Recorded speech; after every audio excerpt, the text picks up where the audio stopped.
नमस्कार साथियों, PCS simplify channel पर आपका स्वागत है। जो हम लोग डेली जनसत्ता संपादकीय देखते हैं उसी के तहत आज का लेख है जलते जंगल सुलगते सवाल। उसके पहले कल्पमेधा में देख लेते हैं क्या है। तो शिक्षा प्राप्त करने के 3 आधार स्तंभ हैं: अधिक निरीक्षण करना, अधिक अनुभव करना और अधिक अध्ययन करना। तो इसमें देखा जाए तो जलते जंगल सुलगते सवाल में एक वन विभाग का अधिकारी का आंकड़ा है। इसमें क्या कहा गया है कि उत्तराखंड में नवंबर 2023 से मार्च 2024 तक क्या हुआ है, तो 32 हेक्टेयर जंगल जल गए थे, लेकिन केवल 1 से 26 अप्रैल के बीच कितना नुकसान हुआ है, तो 657 हेक्टेयर जंगल क्या हुआ है, तो जल जा चुके हैं। बता दें कि आप लोगों को थोड़ा सा स्टैटिक से लिंक करते हैं, तो बता दें कि एक भारत में राष्ट्रीय वन नीति आई थी। कब आई थी, तो 1952 के लगभग राष्ट्रीय वन नीति आई थी, 1952 के लगभग। तो इसमें क्या हुआ, तो इसमें इसको 4 भागों में वर्गीकृत किया गया। किसकी बात की गई, तो संरक्षित वन की बात की गई। किसकी बात की गई, तो संरक्षित वन की बात की गई। उसके बाद से किसकी बात की गई, राष्ट्रीय वन की बात की गई, राष्ट्रीय वन की बात। उसके बाद से ग्राम वन एवं वृक्ष भूमि की बात की गई। जबकि इसमें जो राष्ट्रीय उद्यान थे वो क्या होंगे का बात कही गई कि राष्ट्रीय वन इसमें क्या होंगे, तो शामिल नहीं होंगे। जो राष्ट्रीय वन होगा वो क्या होगा, इस संवर्ग में शामिल नहीं होगा। ठीक है, तो वही देखा जाए फिर क्या बात की गई राष्ट्रीय वन नीति में। और भी बात की गई कि इसमें कहा गया कि जो है कि कम से कम देश के कुल क्षेत्रफल में कम से कम 1/3 क्या हो, तो 1/3 क्षेत्रफल में वन अनिवार्य होंगे, ताकि क्या हो सके, या 33% भाग में, ताकि क्या हो सके, पारिस्थितिकी संतुलन बनी रहे। और जो यही पहाड़ी और पर्वतीय क्षेत्र हैं वहाँ पे कितनी बात की गई, तो वहाँ पे 2/3 की बात की गई, ताकि क्या हो, वहाँ पे जो जितने भी जो अपर्दन भू संकलन आते हैं इसको क्या किया जाए, तो रोका जा सके। और सामाजिक वानिकी के तहत भी इसमें सामाजिक वानिकी को प्रोत्साहन दिया गया। किसमें, तो राष्ट्रीय वन नीति में। ठीक है, ये कब आया, तो राष्ट्रीय वन नीति 1988 में आया। इसमें क्या बात की गई, इसमें यही कहा गया कि सामाजिक वानिकी को प्रोत्साहन दिया जाए ताकि वन नीति का मुख्य उद्देश्य रहे और देश की कुल भूमि में 1/3 वनाच्छित रहे सामाजिक वानिकी के तहत। और आप लोगों को आइए आगे देखते हैं क्या बात है। क्या इसमें कहा गया है कि उत्तराखंड के जंगलों में आग लगने के बढ़ रहे मामले वन पारिस्थितिकी तंत्र के लिए गंभीर चुनौती पैदा कर रहा है। क्या कर रहा है, तो उत्तराखंड में जंगल में आग लगने के कारण क्या हो रहा है, तो वन पारिस्थितिकी तंत्र के लिए गंभीर चुनौती पैदा कर रहे हैं। शुष्क मौसम के कारण क्या हो रहा है, तो शुष्क मौसम के कारण वातावरण में नमी घटने के अलावा इंसानी हरकतों के चलते तो क्या हो रहा है, देखिए कैसे आग लगता है। तो शुष्क मौसम के कारण क्या होता है, वातावरण में नमी घटने के अलावा और क्या हो रहा है, तो इंसानी हरकत के चलते भी जंगलों के दत्कने की सिलसिला बढ़ गया है। चिंता की बात है कि इन घटनाओं का नियंत्रण पाना क्या हो गया है, तो नियंत्रण पाना मुश्किल होता जा रहा है। भारी सी कमी और तेजी से बढ़ते तापमान के कारण वनों में छोटे जलाशयों का अभाव होने से आग की घटनाएं क्या हो रही, तो बढ़ रही हैं। उत्तराखंड में गढ़वाल, कुमाऊं, अल्मोड़ा, कर्णप्रयाग और चमोली, चंपावत, नैनीताल, पौड़ी, टिहरी, रुद्रप्रयाग सहित कई जनपदों के जंगल जल रहे हैं। स्थिति कितनी भयावह होती जा रही है यह इसी से समझा जा सकता है कि 30 अप्रैल को गढ़वाल से लेकर कुमाऊं तक एक ही दिन में 68 जगहों पर जंगल में आग लगी, जिससे वनाग्नि की सर्वाधिक 44 घटनाएं कहाँ पर हुई हैं, तो गढ़वाल में, और 17 कहाँ पर हुई हैं, तो कुमाऊं में हुई हैं। अन्य वन्य जीव क्षेत्रों में भी 7 जगह आग लगी। जंगल माफिया और भूमाफिया भी किसी हद तक जंगलों के आग लगाने के लिए क्या है, तो जिम्मेदार रहे हैं। उत्तराखंड का कुल भौगोलिक क्षेत्रफल कितना है, तो 53,483 किलोमीटर है। कितना है, 53,483 किलोमीटर है, जिसमें 86% क्या है, तो पहाड़ी क्षेत्र है। वहीं 65% क्या है, तो जंगलों से ढका हुआ है। और आगे बात करते हैं क्या कह रहे हैं इसमें, तो इसी में से 700 हेक्टेयर से भी ज़्यादा जंगल आग की चपेट में आ चुके हैं। चिंता का विषय है कि यह केवल इस साल की कहानी नहीं, बल्कि प्रतिवर्ष राज्य में जंगलों का बड़ा हिस्सा वनाग्नि से तबाह हो जाता है, मगर ऐसे कोई कठोर कदम नहीं उठाए जाते जिससे ऐसी घटनाओं को समय रहते नियंत्रित किया जा सके। चूँकि जंगलों में लगी आग बढ़ती हुई अब कई जगह रिहायशी इलाकों तक पहुंच गई है। इसलिए सरकार के माथे पर चिंता की लकीरें नजर आने लगी है। सरकार ने इस वर्ष जंगलों को आग से बचाने के लिए खूब दावे किए हैं। जगह जगह क्रू सेंटर भी स्थापित किए गए हैं। क्या किए गए हैं? तो जगह जगह क्रू सेंटर भी स्थापित किए गए हैं। लेकिन फायर सीजन शुरू होने से पहले ही जंगलों की सुरक्षा के तमाम दावे क्या हो गए हैं? तो धराशायी हो गए।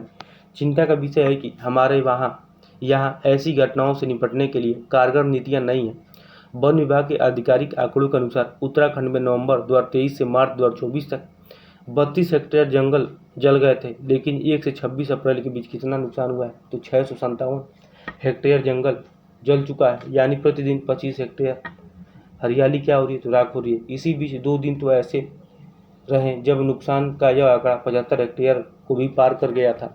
वन विभाग के आंकड़ों के मुताबिक उत्तराखंड के जंगलों में 1 नवंबर 2023 से 26 अप्रैल 2024 तक आग की कुल 575 घटनाएं हुई हैं, जिनमें केवल कुमाऊं में क्या हुआ है? तो 313 घटनाओं में से 395.92 हेक्टेयर जंगल जले हैं, जबकि गढ़वाल में 211 घटनाओं में से 234.45 हेक्टेयर जंगल झुलस गए। इस अवधि में वन्य जीव वाले क्षेत्रों में 51 मामलों में 59.52 हेक्टेयर का नुकसान हुआ है। जंगल की आग से जहां बड़ी मात्रा में वन संपदा नष्ट हो रही है, वहीं से पर्यावरण दूषित होने के साथ साथ लोगों को सांस लेने में भी क्या हो रहा है? तो परेशानी हो रही है। विशेषज्ञों के मुताबिक जंगलों में दावानल लोगों को जलवायु परिवर्तन का भी भारी खामियाजा भी भुगतना पड़ता है।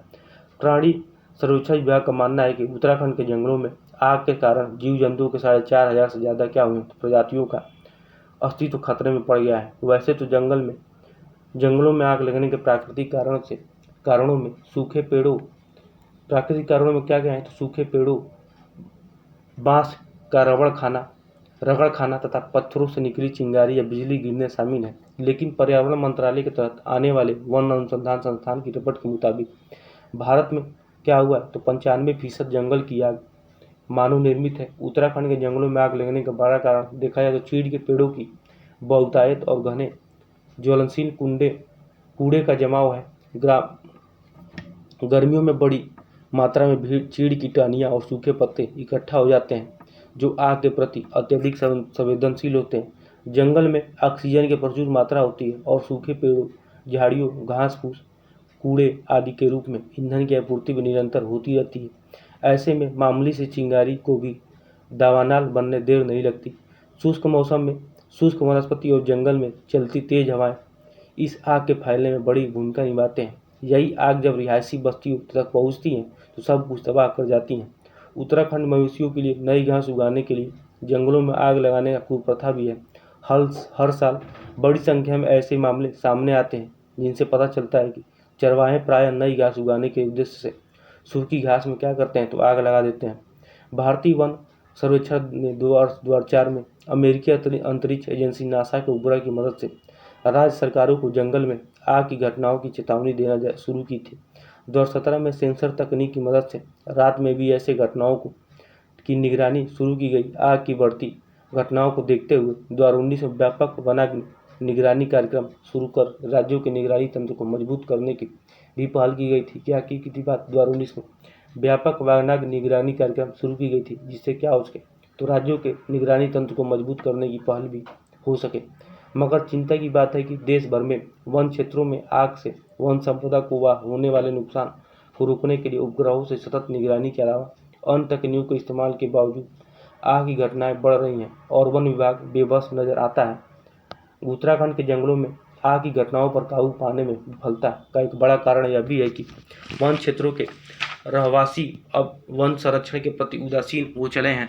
इसकी वजह काफ़ी हद तक नई वन नीतियाँ भी हैं। हालांकि वनों के संरक्षण उनके देखभाल के लिए हजारों वन रक्षक नियुक्त किए जाते हैं, लेकिन लाखों हेक्टेयर क्षेत्र में फैले जंगलों की हिफाजत करना इसके लिए सहज और आसान नहीं होता। इसलिए जरूरी है कि वनों के आसपास रहने वाले और उनके गांवों तक जन जागरूकता अभियान चलाकर क्या हो सके तो वनों से इसका रिश्ता कायम किया जा सके, करने का प्रयास किया जाए, ताकि वे वनों को अपने सुख दुख के साथी समझकर और इनके संरक्षण के लिए हर बार साथ खड़े नजर आए।